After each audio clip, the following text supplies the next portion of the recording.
It all began with the rise of the Persian Empire, under the leadership of Cyrus the Great. Persia expanded from a small kingdom into one of the largest empires the world had ever seen. From the Indus River to the edge of Europe, the Persians controlled vast swaths of land, including the powerful city-states of Asia Minor.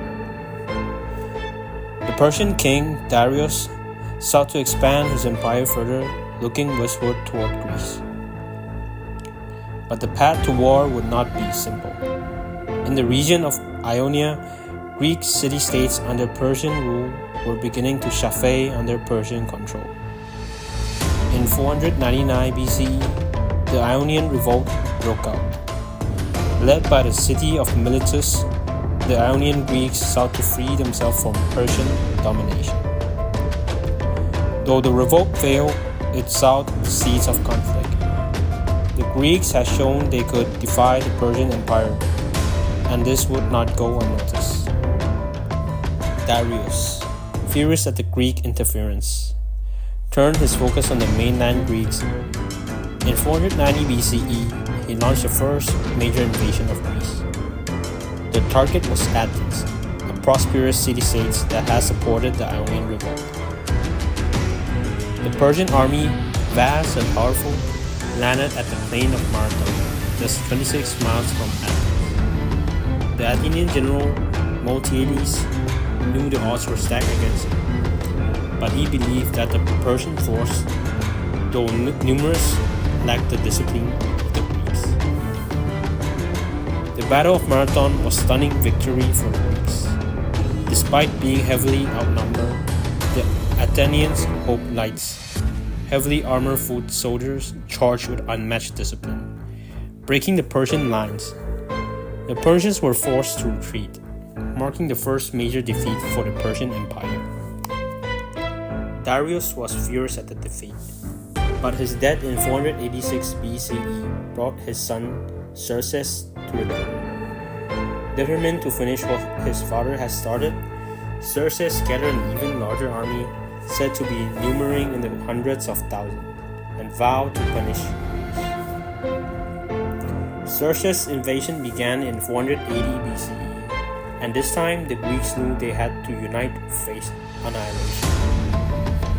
The Greek city-states, led by King Leonidas of Sparta, prepared to make a stand at the narrow pass of Thermopylae. It was there that the famous battle would take place. Leonidas, with a force of 200 Spartans, along with a few thousand other Greek allies, faced the might of Xerxes' overwhelming army. For 3 days, the Spartans and their allies held off the Persians in an epic stand, but in the end, the Persians outflanked them by discovering a secret mountain path. Leonidas and his men fought to the death, but their sacrifice became a symbol of heroism and resistance.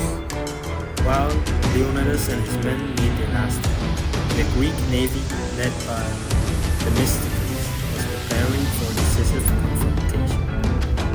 The Greek fleet, composed of smaller and faster ships, faced a massive Persian navy in the Straits of Salamis. The Battle of Salamis was a turning point in the Persian Wars. The Greeks outmaneuvered and destroyed the bulk of the Persian fleet, crippling Xerxes' naval power and forcing him to withdraw. In 479 BCE, the final major battle took place at Plataea.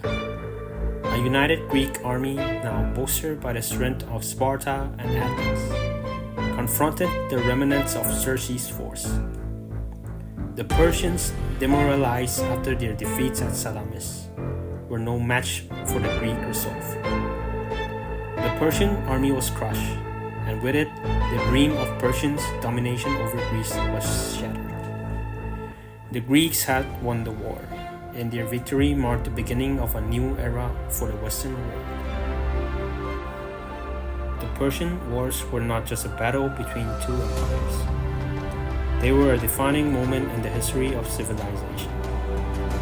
The Greeks, through their unity and courage, preserved their way of life and laid the foundations of the development of democracy, philosophy, and art.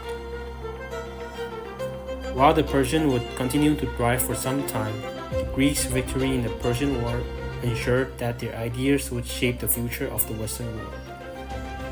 The wars fought with blood and sacrifice would be remembered for centuries as a symbol of resistance and the eternal struggle for freedom.